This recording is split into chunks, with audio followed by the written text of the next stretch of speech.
Hi friends, welcome back to our channel పట్నం all in వన్కి స్వాగతం అండి.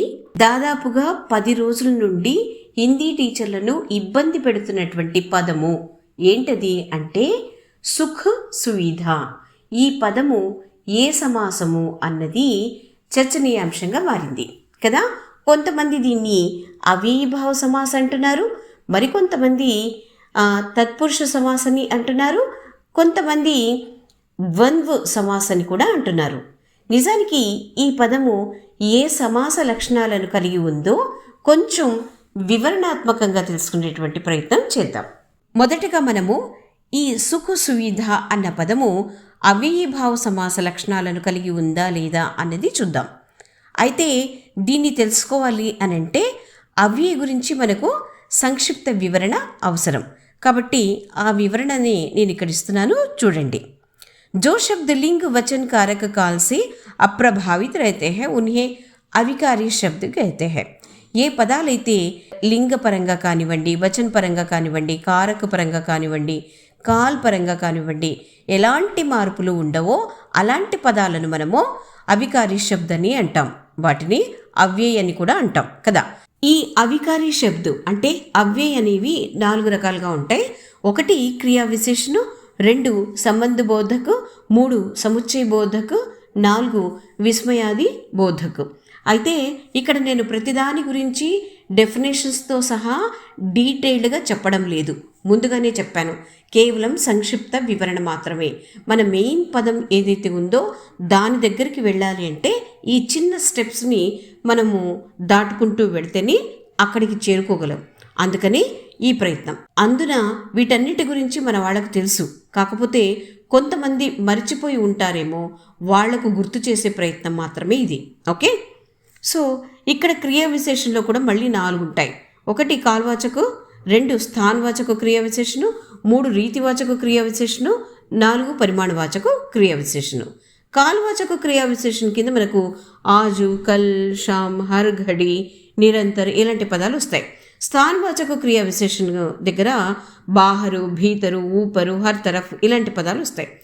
అలాగే రీతివాచక క్రియా విశేషణం, వీటికి మత్, నహి, అచ్చా, ఠీక్, అవశ్యు అంటే క్రియ జరిగేటువంటి విధానము తెలిపేటువంటి దాన్ని రీతివాచక క్రియా విశేషణని అంటాం. సో నెక్స్ట్ వచ్చేసి పరిమాణవాచకు. పరిమాణవాచక అంటే క్వాంటిటీని తెలిపేదాన్ని పరిమాణవాచక్ అని అంటాం. అక్కడ మనకు బహుత్, థోడా, కేవల్, అధిక్, జ్యాదా, కమ్ ఇలాంటి పదాలు వస్తాయి. నెక్స్ట్ వచ్చేసి సంబంధ బోధక్. ఇక్కడ మారే, పీచి, ఆగే, పెహలే, ఆస్పాస్, ప్రతి ఇలాంటి అనేకమైనటువంటి పదాలు వస్తాయి. అంటే ఇక్కడ కూడా మనకు కాల్వాచకని, స్థానవాచకని, దిశావాచకని బోల్డ్ అన్నీ వస్తాయి ఇక్కడ కూడా. అయితే మనము వాటన్నిటినీ డీటెయిల్డ్గా ఇక్కడ అనుకోవడం లేదు. సో కొన్ని మాత్రమే చెప్పాను నేను పదాలు. సో ఉదాహరణకు మారే అని ఉంది కదా, దానికి సంబంధించి ఒక వాక్యం ఇక్కడ ఇస్తున్నాను చూడండి. రమేష్ డర్కి మారి భాగ్ గయా. రమేష్ అనేది పుల్లింగు, ఓకే. డర్ అనేది భయము, అదొక ఫీలింగు. కే మారే అనేది ఇక్కడ సంబంధ బోధకు అవుతుంది. సంబంధ బోధక్ అన్న పేరులోనే మనకు తెలుస్తుంది సంబంధకారక చిహ్ను ఏవైతే ఉన్నాయో కా, కే, కి ఇలాంటివి ఇవి వస్తాయన్నమాట. దేని ముందు అంటే అవ్యయ పదాల ముందు. సో ఇక్కడ మారే అనేది అవ్యయ పదము, దాని ముందు కే వచ్చింది చూడండి. సో అట్లాగా మనకు అవ్యయ పదాల ముందు కే వచ్చింది అని అంటే అది సంబంధ బోధకని మనము గుర్తుపెట్టుకోవాలి. అలాగే రాణి డర్కే మారే భాగ్ గయి, ఇక్కడ స్త్రీలింగ్లో ఇచ్చా. సో మీరు స్త్రీలింగ్లో పెట్టండి, పుల్లింగ్లో పెట్టండి కర్తను, అక్కడ ఉండేటువంటి అవ్యయ పదం ఏదైతే ఉందో అది ఎలాంటి మార్పుకు గురి అవ్వదు. కే మారే అక్కడ ఉంది, కే మారే ఇక్కడ ఉంది, ఓకే. సో ఇట్లా చాలా పదాలు ఉంటాయి. వీటికి కూడా ఒకే పదము 2-3 చోట్ల కూడా కనిపిస్తూ ఉంటుంది. ఉదాహరణకి ఇప్పుడు రామ్ అచ్చా లిఖతా హై అంటే రాముడు మంచిగా రాస్తున్నాడు అని అర్థం కదా. రామ్ అచ్చా బాలక్ హై అన్నప్పుడు, లేదా అచ్చా లడకా హై అన్నప్పుడు పిల్లవాడి యొక్క గుణగణాలని చెప్తుంది అచ్చా. సో అచ్చ అనేది ఇక్కడ విశేషణ అవుతుంది. అచ్చ అన్నది లిఖనా అనే క్రియాపదం యొక్క విశేషణాన్ని తెలుపుతుంది. కాబట్టి అక్కడ క్రియా విశేషణం అవుతుంది. సో ఇలా ఒకే పదము 2-3 చోట్ల కూడా వస్తుంది.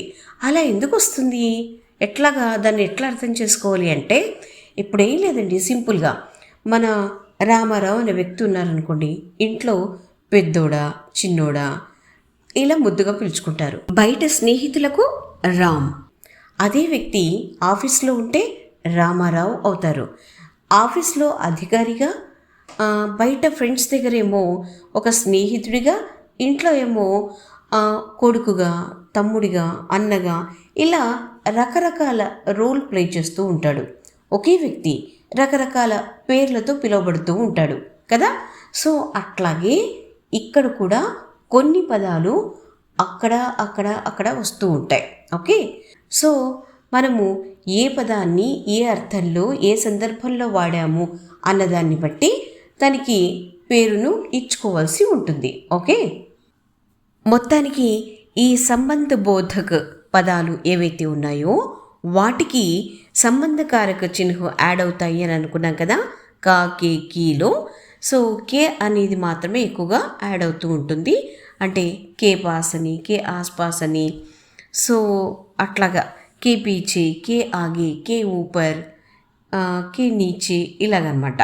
సో కే అన్న కారక చిహ్నే ఎక్కువగా యాడ్ అవుతూ ఉంటుంది. ఓకే, నెక్స్ట్ వచ్చేసి సముచ్చయ బోధక్. సముచ్చయ బోధక్ అనేది 2 పదాలను కానీ లేదా 2 వాక్యాలను కానీ కలిపి రాయడానికి ఉపయోగించేటువంటి అవ్యయ పదాలు ఏవైతే ఉన్నాయో వాటిని సముచ్చయ బోధక్ అని అంటాం. ఉదాహరణకు ఔరని, తథా, ఏవం, అథవా, ఇస్లియే ఇలాంటి పదాలు అనమాట. ఓకే, ఆ తర్వాత వచ్చేది విస్మయాది బోధక్. దీంట్లో ఆశ్చర్యాన్ని తెలిపేటువంటి అవ్యయ పదాలు ఏవైతే ఉంటాయో అవి వస్తాయి ఇక్కడ. ఉదాహరణకు ఓహో, క్యా, బాప్రే, వాహ్, క్యా బాత్ హై అంటుంటాం కదా. సో ఇలాంటి పదాలన్నీ కూడా మనకు విస్మయాది బోధక కిందికి వచ్చేస్తాయి. ఓకే, సో క్రియా విశేషణం, సంబంధ బోధకు, సముచ్చయ బోధకు, విస్మయాది బోధకు ఈ పదాలన్నీ కూడా అవే కిందికి వస్తాయి. అయితే శబ్దకోశలో క్రియా విశేషణ పదాల దగ్గర క్రియా విశేషణాన్ని ఇస్తారు. అలా కాకుండా సంబంధ బోధకు, సముచ్చయ బోధకు, విస్మయాది బోధకు శబ్దాల దగ్గర అంటే పదాల దగ్గర అవ్యయని ఇస్తారు. సో క్రియా విశేషణ దగ్గర ఎందుకు క్రియా విశేషణని ఇస్తారు అని అంటే, అది భాషా భాగాలలో ఒక భాగం కాబట్టి. అంటే ఎట్లాగైతే సంజ్ఞ, సర్వనామం, విశేషణం, క్రియా విశేషణం అట్లాగనమాట. కొన్ని శబ్దకోశాలలో ఈ క్రియా విశేషణ పదాల దగ్గర అంటే కొన్ని పదాల దగ్గర కొన్ని చోట్ల క్రియా విశేషణని, సంజ్ఞని ఇలా 2 రకాల గుర్తులను మనకు ఇవ్వటం జరుగుతుంది. ఎందుకు అనంటే ఆ పదాలు క్రియా విశేషణలో వస్తాయి, అలాగే సంజ్ఞగా కూడా వస్తాయి కొన్ని సందర్భాల్లో. అందుకని అలా 2 రకాలుగా ఆ పదాలు వస్తాయి కాబట్టి సంజ్ఞని, క్రియా విశేషణని ఇలా 2 రకాల గుర్తులను మనకి ఇవ్వటం జరుగుతుంది. మనం గమనించే ఉంటాం కదా. ఇప్పుడు మనము అసలు పదానికి వద్దాం. సుఖ్, సువిధ. సో సుఖ్ అన్న పదము అవ్యయ పదం కాబట్టి, అవ్యయ పదము ముందొచ్చింది కాబట్టి ఇది అవ్యయభావ సమాసని కొంతమంది మిత్రులు చెప్పటం జరిగింది. సో ఇది అవ్యయ కాదా చూద్దాం. सुख एक आंतरिक अनुभव है. मोक्ष प्राप्ति के लिए भौतिक सुखों को त्यागना चाहिए. సో సుఖ అనేది ఒక ఆంతరిక అనుభవం అన్నారు. ఆంతరిక అనుభవం అంటే మానసిక స్థితి, మానసికమైనటువంటి అనుభూతి అని అర్థం. సుఖం అన్నది 2 రకాలుగా ఉంటుంది. ఒకటి మానసికమైనది, 2 భౌతికమైనది. మానసిక సుఖం అన్నదాన్ని ఒక్కొక్కళ్ళు ఒక్కొక్కలాగా పొందుతారు. ఉదాహరణకు ఐఏఎస్ ప్రిపేర్ అవుతున్నటువంటి విద్యార్థులు గంటల తరబడి చదువుతూనే ఉంటారు. పరీక్షల వరకు చదువే చదువు. తీరా పరీక్షల దగ్గరికి వచ్చాక బాగా వ్రాస్తామో లేదో అన్న భయము. పరీక్ష అయిపోయాక తమ అనుకున్న రిజల్ట్ వస్తుందో లేదో ఇలా అనుక్షణము ఒత్తిడికి గురవుతూనే ఉంటారు. ఒక్కసారి వాళ్ళు అనుకున్నటువంటి రిజల్ట్ వచ్చిందనుకోండి, అంతే, అన్ని నెలలుగా పడిన కష్టము, ఒత్తిడి అన్నిటి నుండి వాళ్ళ మనసు విముక్తి పొందుతుంది. అప్పుడు ఆ మనసు పొందే తీయని అనుభూతి ఏదైతే ఉంటుందో అది సుఖం. అది బయట వస్తువుల నుండి రాదండి. ఓకే, అది భౌతిక సుఖం. అయితే సాధనాల ద్వారా, అంటే వస్తువుల ద్వారా వస్తుంది. ఇప్పుడు మార్కెట్లో చాలా ఎలక్ట్రానిక్ గ్యాడ్జెట్స్ అన్నీ వచ్చేసాయి కదా. సో అంటే ఎయిర్ కూలర్లు, డిష్ వాషర్లు, వాషింగ్ మిషన్లు, గ్రైండర్లు, లగ్జరీ కార్లు, ఒక్కటి కాదు, ఇలా చెప్పుకుంటూ పోతే బోల్డన్ని ఉన్నాయి కదా. సో ఇవన్నీ కూడా మనిషి యొక్క శారీరక శ్రమను, అలసటను తగ్గిస్తాయి. అఫ్కోర్స్ కొంత టైం కూడా మనకు మిగులుతుందనుకోండి. వీటిని మనము సౌకర్యాలు అంటాం. సో ఈ సాధనాల ద్వారా శరీరానికి కలిగేటువంటి మంచి ఏదైతే ఉందో అది భౌతిక సుఖం. ఓకే, సుఖము మానసికమైనది, అయితే సౌకర్యము భౌతికమైనది. ఇప్పుడు మళ్ళీ ఇందాక చెప్పినటువంటి వాక్యం దగ్గరికి వద్దాం. మోక్ష ప్రాప్తి के लिए భౌతిక సుఖం को त्यागना चाहिए. అంటే మోక్ష ప్రాప్తి కొరకు, మోక్షాన్ని పొందాలి అంటే భౌతిక సుఖాలను వదిలిపెట్టాలి అని అర్థం కదా. సో ఇక్కడ సుఖం అన్న పదము, సుఖ్ అన్న పదము వచనంలో మారింది కదా, సుఖంకో అయ్యింది. సో అలాంటప్పుడు అది క్రియా విశేషణ ఎలా అవుతుంది, అవే ఎలా అవుతుంది? కాదు కదా. సో అది భావవాచక సంజ్ఞ అని అర్థం. సో ఇక్కడ సుఖ్ అన్న పదానికి సంబంధించి రకరకాల శబ్దకోశాల నుండి తీసి కొన్ని క్లిప్పింగ్స్ని ఇవ్వటం జరిగింది. దాన్ని గమనించండి. ఎక్కడా కూడా అవేని కానీ క్రియా విశేషణని కానీ ఇవ్వలేదు. సంజ్ఞ అని మాత్రమే ఇచ్చారు. అంటే నామవాచకం, అంటే అది మానసికమైనటువంటి అనుభూతికి చెందినటువంటి పదము, అంటే భావవాచకు సంజ్ఞ. సో కొంతమంది మిత్రులు సుఖ సువిధ అన్న పదంలో సుఖ అనేది అవి, అది పూర్వపదు. సో పూర్వపదిలో అవే వచ్చినప్పుడు అది అవే భావ సమాసం అవుతుంది అని చెప్పారు. సో సుఖ అనేది ఇప్పుడు అవే కాదు అని తెలిసిపోయింది కదా, అది కేవలం భావవాచక సంజ్ఞ. ఓకే, సో అందుకని ఇది అవిభావ సమాసం ఎంత మాత్రము కాదు. ఓకే, తర్వాత సువిధ అన్న పదం వస్తుంది కదా, ఇంకా నేను దాన్ని వివరించాల్సిన అవసరం లేదు, ఎందుకంటే ఇది అవిభావ సమాసం కాదు అని తెలిసిపోయింది కాబట్టి ఇంకా మనం ముందుకు వెళదాం. నెక్స్ట్ తత్పురుష సమాసం. ఇప్పుడు ఈ సుఖ సువిధ అన్న పదము తత్పురుష సమాస లక్షణాలను కలిగి ఉందా లేదా అని చూద్దాం. అయితే ముందుగా మనము తత్పురుష సమాస గురించి, వాటి లక్షణాల గురించి కొంచెం సంక్షిప్తంగా మాట్లాడుకుందాం. తత్పురుష సమాసంలో ఉత్తర పద ప్రధానంగా ఉంటుంది. ఇది ఫస్ట్ పాయింట్. సెకండ్ పాయింట్ వచ్చేసి సమాస విగ్రహ వాక్యాలలో కర్తాకారక చిహ్ను, అలాగే సంబోధనకారక చిహ్ను, వీటిని వదిలేసి మధ్యలో ఉండేటివి కర్మకారకు, కరణు, సంప్రదాను, అపాదాను, సంబంధు, అధికరణు ఇవి ఉంటాయి కదా, వీటి కారక చిహ్నులు యాడ్ అవుతాయి. ఏది? పూర్వపదు తర్వాత. సో ఇప్పుడు ఇక్కడ కొన్ని ఉదాహరణలు ఇస్తున్నాను చూడండి. పాకెట్ మార్, గుణహీన్, ऋणमुक्त, गृह प्रवेश, यश प्राप्त, भूख मरा, शिव मंदिर, आप बीती, रसोई घर, గోశాల, ఉద్యోగపతి, గంగా జల్. సో ఇప్పుడు ఇన్ని ఉదాహరణలు చెప్పుకున్నాం కదా, అన్నింటినీ వివరించలేను, కానీ కొన్నింటిని వివరించే ప్రయత్నం చేస్తాను. ఎందుకంటే ఈ తత్పురుష సమాసు అనేది మనకు కొంచెం అర్థం కావాలి. అందులో సుఖ సువిధ అన్న మన మెయిన్ పదం ఉంది కదా, దానికి కూడా మనం కొంత టైం మిగుల్చుకోవాలి, అదనమాట. సో నెక్స్ట్ వచ్చేసి పాకెట్ మార్, పాకెట్కో మార్నే వాలా. ఈ పదం మనం చెప్పుకున్నప్పుడు మన మనసులో మొదటగా కనిపించేటువంటి బొమ్మ ఏది అంటే ఒక దొంగ, అంతే కదా. జేబులు లేదా పర్సులు ఇవి కాదు కదా కనిపించేది మనకు, అవునా? ఒక వ్యక్తి కనిపిస్తాడు, ఎవరో ఒక దొంగ. ఓకే, అంటే దీంట్లో ఉత్తర పదేది మార్, అంటే మార్నేవాలా అని అర్థం. సో ఆ మార్నేవాలా అనేది ఒక వ్యక్తి. ఇది ఉత్తరపదు, ఇది ప్రధానమైనది. అందుకే తత్పురుష సమాస్లో ఉత్తరపద ప్రధానంగా ఉంటుంది అని చెప్పేది.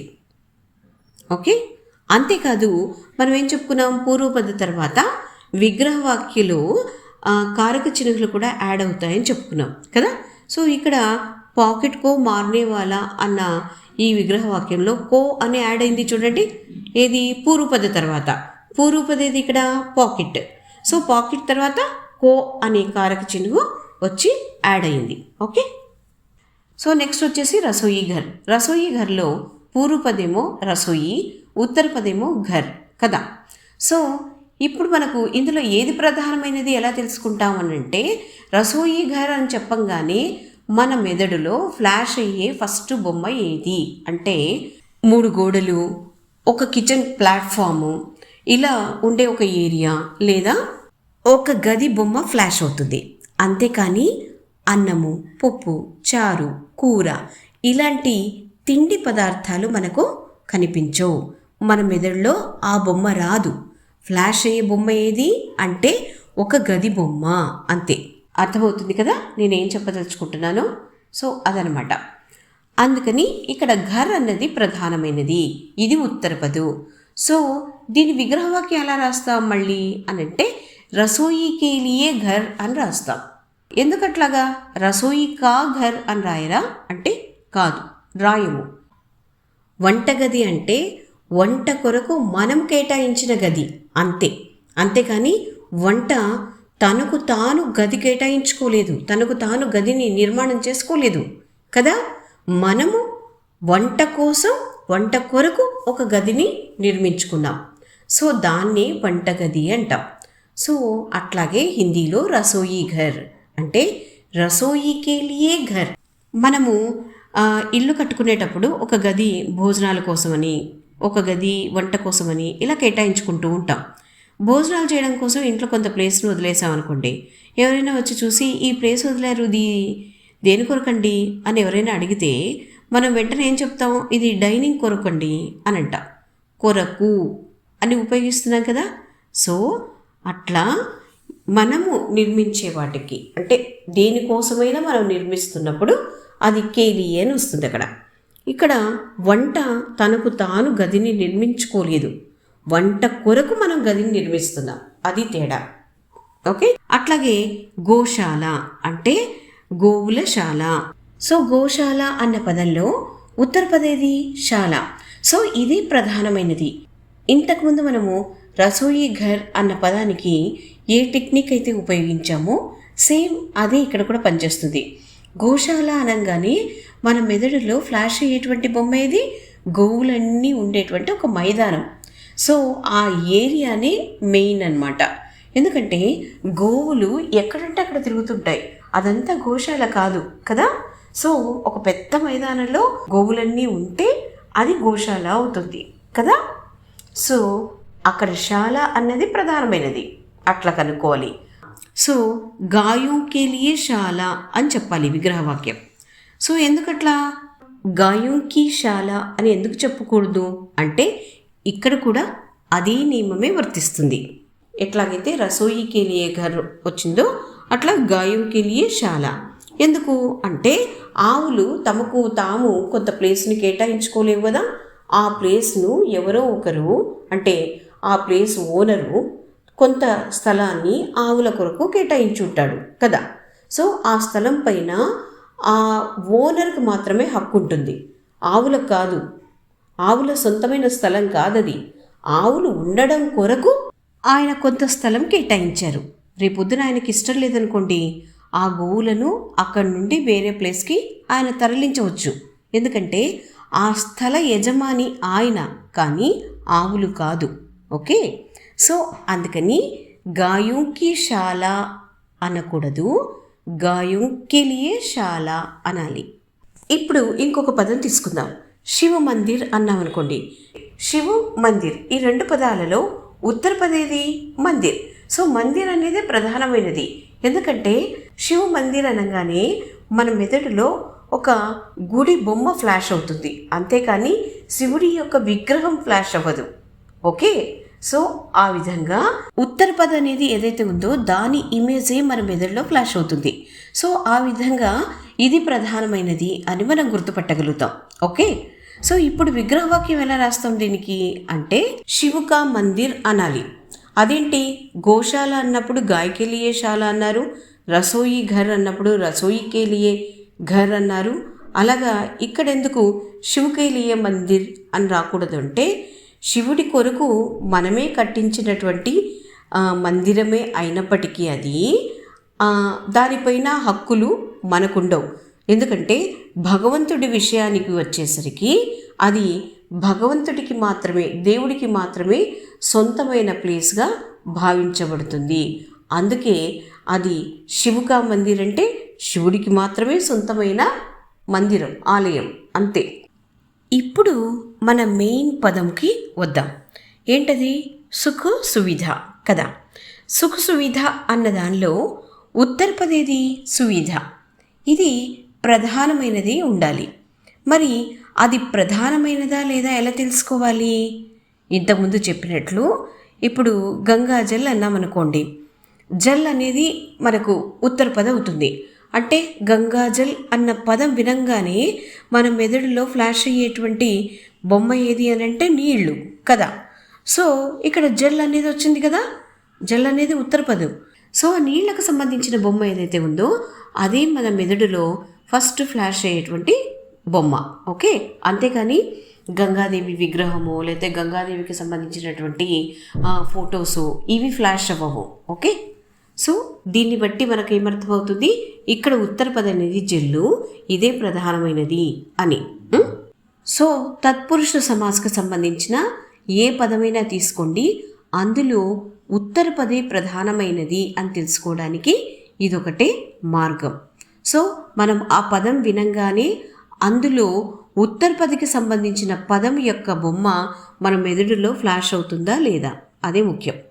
సో అట్లా అయ్యింది అని అంటే అది ఖచ్చితంగా తత్పురుష సమాసే, అంతే. సో అది ఏ సమాస అయినా కావచ్చు. అంటే తత్పురుష సమాసంలో మళ్ళీ రకాలు ఉన్నాయి కదా, కర్మకారక తత్పురుష సమాసని, కరణకారక తత్పురుష సమాసని, సంప్రదాన కారక తత్పురుష సమాసం, ఇలా ఉంటాయి కదా. సో కారకుల పేర్లతో తత్పురుష సమాసాలను మనం చెప్పుకుంటాం. ఓకే, సో అది ఏదైనా కావచ్చు. మొత్తానికి రెండవ పదము ఉత్తరపద ఏదైతే ఉందో అది ప్రధానంగా ఉండాలి. అది ఉందా లేదా అని తెలుసుకోవడానికి ఇది ఒక మార్గం. ఓకే, దీనికి కొంతమంది మిత్రులు సుఖకే లియే సువిధ అనే విగ్రహ వాక్యం ఇచ్చారు. అంటే సుఖము కొరకు సౌకర్యం అని అర్థం. అట్లాగే సుఖకి సువిధ అని మరికొంతమంది ఇచ్చారు, సుఖము యొక్క సౌకర్యం అంట. రసోయి ఘర్ అంటే వంటగది కనిపిస్తుంది కదా మనకు, వంటగది గుర్తుకొస్తుంది. అట్లా ప్రయోగశాల అంటే ఒక ల్యాబ్ బొమ్మ మనకు అనిపిస్తుంది. రాజసభ అంటే రాజు కొలువుదీరినటువంటి ఒక సభకు సంబంధించిన ఒక పిక్చర్ మన మెదడులో ఫ్లాష్ అవుతుంది. అట్లా ఏదో ఒకటి ఉండాలి కదబ్బా దీనికి. సువిధ అంటే సుఖ సువిధ అంటే ఏదో ఒక బొమ్మ కనిపించాలి కదా మనకు. ఏం కనిపిస్తుంది? ఏం కనిపిస్తుంది అంటే ఏమీ చెప్పలేం. ఎందుకంటే సువిధ అన్న పదము ఒక్కదానికి సంబంధించిన పదం కాదు. ఇక్కడ సుఖం అంటే ఏ సుఖం, ఏ సుఖానికి సంబంధించినటువంటి సౌకర్యం ఇది ఎలా చెప్తాం మనము? చెప్పలేము. ఎందుకంటే సువిధ అన్నది కూడా ఒక స్వతంత్రమైన పదము, దానికి అనేక అర్థాలు వస్తాయి. ఇప్పుడు ఉదాహరణకు ఇప్పుడు మనం ఏదైనా గ్రామానికి వెళుతున్నాం అనుకోండి, ముందుగా మనము ఈ మధ్యకాలంలో వేసేటువంటి ప్రశ్న ఏది అని అంటే వహాపే ఇంటర్నెట్కి సువిధ హై అని అడుగుతాం కదా. అదే మారుమూల కుగ్రామాలకు వెళుతున్నాం అనుకోండి, వహాపే కోయి శౌచాలయకి సువిధ హై అని అంటే టాయిలెట్స్ యొక్క సౌకర్యం ఉందా లేదా. సో ఇంకో చోట పేజల్కి సువిధ హై యా నహి అని అడుగుతాం, అంటే మంచినీటి సౌకర్యం ఉందా లేదా అని. సో ఇట్లా సౌకర్యం అనేది అనేక అర్థాలుగా మనము అనేక సందర్భాల్లో అనేక విధాలుగా ఉపయోగిస్తాం. కాబట్టి ఒకదానికి దీన్ని చెప్పలేం. అందుకని మనకి ఇక్కడ ఒక పిక్చర్ అనేది కనిపించదు. ఎందుకంటే సౌకర్యం అనేది ఒకటి కాదు, బోలెడన్ని ఉంటాయి. ఇది ఒక్కటే సౌకర్యం అని ఎలా చెప్పగలుగుతాం? చెప్పలేము. ఇప్పుడు వంటగది అని అంటే రసోయి ఘర్ అంటే ఇదొక్కటే రసోయి ఘర్ అని చెప్పగలుగుతాం. అంటే ఎవరిచ్చినా అదే అర్థమే ఉంటుంది కదా. సో అట్లాగే గోశాల, ఇదొక్కటే గోశాల, ప్రయోగశాల, పాఠశాల, ఇంకా ఏవైనా తీసుకోండి, గంగాజల్, ఏదైనా తీసుకోండి తత్పురుష సమాస్లో ఇదొక్కటే అని చెప్పగలుగుతాం. కానీ సువిధకు మాత్రం అట్లా చెప్పలేము. ఎందుకంటే సౌకర్యం అనేది అనేక రకాలుగా ఉంటుంది. అది కూడా మనిషిని బట్టి మారుతూ ఉంటాయి, ఒకటే ఉండదు. సో ఇక్కడ ఒక ఇమేజ్ రావడం అనేది సాధ్యం కాదు. సువిధ అంటే భౌతిక సుఖం, ఓకే. సుఖ అంటే మానసికమైనది. సో సుఖ సువిధ అంటే మానసిక భౌతిక సుఖాలు అని అర్థం. అందుకే తత్పురుష సమాస్ పదాలలాగా మన మెదడులో ఒక బొమ్మ అనేది ఫ్లాష్ అవ్వదు, ఓకే. సో దీనికి తత్పురుష సమాస్కి సంబంధించిన లక్షణాలు ఏవి లేవు అని చెప్పొచ్చు. సో ఇప్పుడు మనము నెక్స్ట్ ద్వంద్వ సమాస్ దగ్గరికి వెళదాం, ఓకే. సో ఈ సుఖ సువిధ అన్న పదము ద్వంద్వ సమాస్ యొక్క లక్షణాలను కలిగి ఉందా లేదా అన్నది చూద్దాం. जिस समास में दोनों पद प्रधान होते हैं, अर्थात पूर्व पद और उत्तर पद दोनों प्रधान होते हैं, उस समास को द्वंद्व समास कहते हैं అని అంటాం కదా. అంటే ఏ సమాసంలో అయితే పూర్వపదు ఉత్తరపదు రెండు ప్రధానంగా ఉంటాయో ఆ సమాసాన్ని ద్వంద్వ समास అని అంటాం కదా. సో यह 3 प्रकार के हैं. एक इतरेतर द्वंद्व समास, दूसरा समाहार द्वंद्व समास, तीसरा వైకల్పిక ద్వంద్వ సమాస్.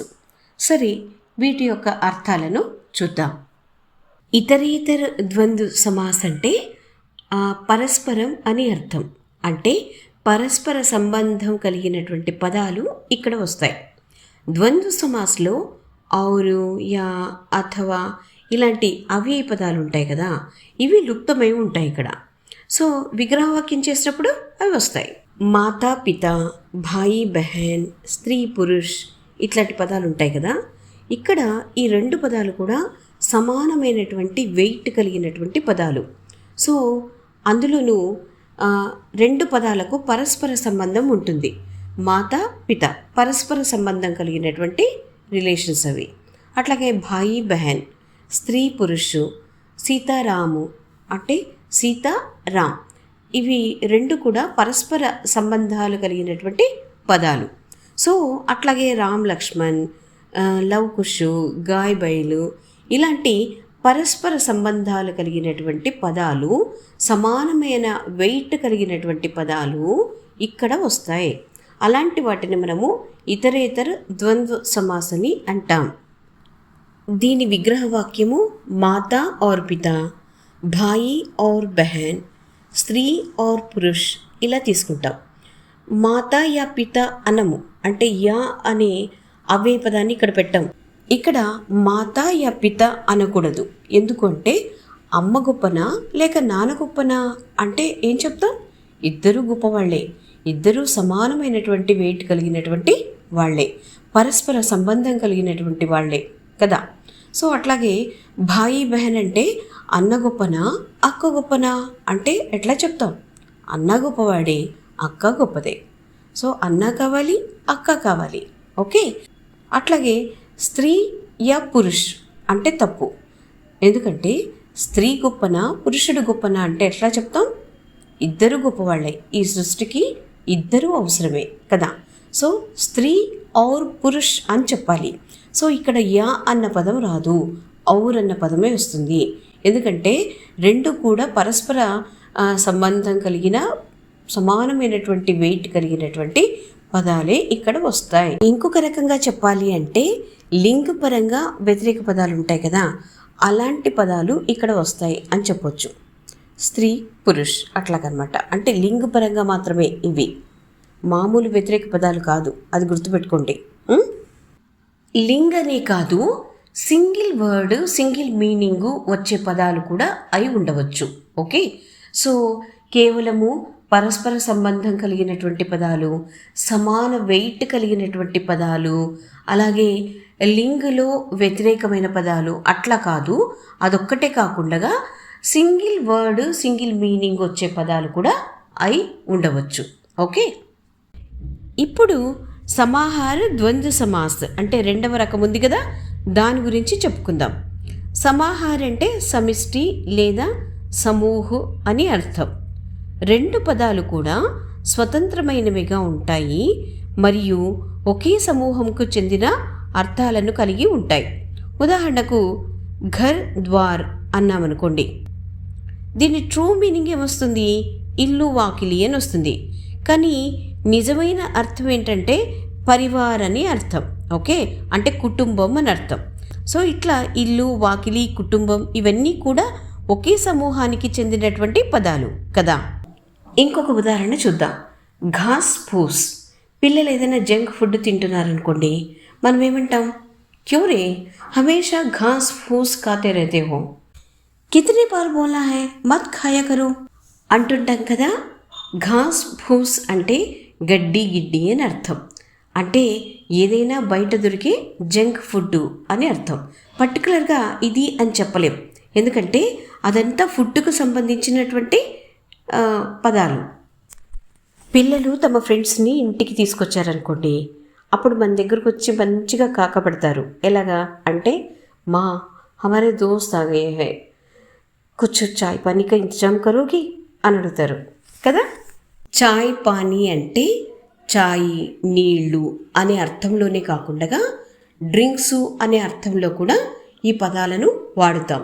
అంటే ఓవరాల్గా ఇది పానీయాలకు సంబంధించినటువంటి పదాలు, అంటే ఆ సమూహానికి సంబంధించినటువంటి పదాలు అని అర్థం. అలాగే బాల్ బచ్చా, చాల్ చలన్, ఆచార్ విచార్ ఇలాంటి పదాలు ఒక్కొక్కసారి పరస్పర విరుద్ధ అర్థాలు వచ్చేటువంటి పదాలు కూడా, అంటే ఆగే పీछे, కహాసుని ఇలాంటి పదాలు కూడా ఈ సమాహార ద్వంద్వ సమాస్లో వస్తాయి. అట్లాగే బహుబేటి ఇలాంటి పదాలు కూడా వస్తాయి.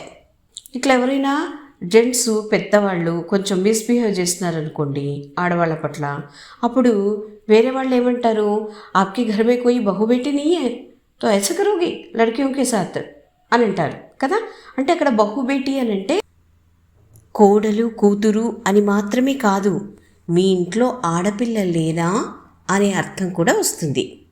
అట్లాగే కీడే మకోడే అన్న పదం ఉంది కదా, అంటే ఒక కీడ ఒక మకోడ వీటి గురించి కాదు, ఒక సమూహం గురించి మాట్లాడుతున్నాం. అందుకని కీడే మకోడే అని అంటాం. అంటే క్రిమికీటకాల జాతికి సంబంధించినటువంటి పదాలు ఇవి. సో అందులో ఏ క్రిమికీటకాల గురించి అయినా మనం మాట్లాడచ్చు కీడే మకోడే అంటే. ఓకే, సో ఇవి ఒక సమూహానికి సంబంధించినటువంటి పదాలు కాబట్టి వీటిని సమాహార ద్వంద్వ సమాస్ అని అంటారు. తర్వాత వైకల్పిక ద్వంద్వ సమాస్. సో ఈ పేరులోనే మనకు అర్థమవుతుంది, ఇది చాయిస్ అని అర్థం. సో వైకల్పిక అంటే చాయిస్ అని కదా అర్థము, వికల్పు. సో ఈ చాయిస్ ఏంటి? అది లేక ఇది అని అర్థం.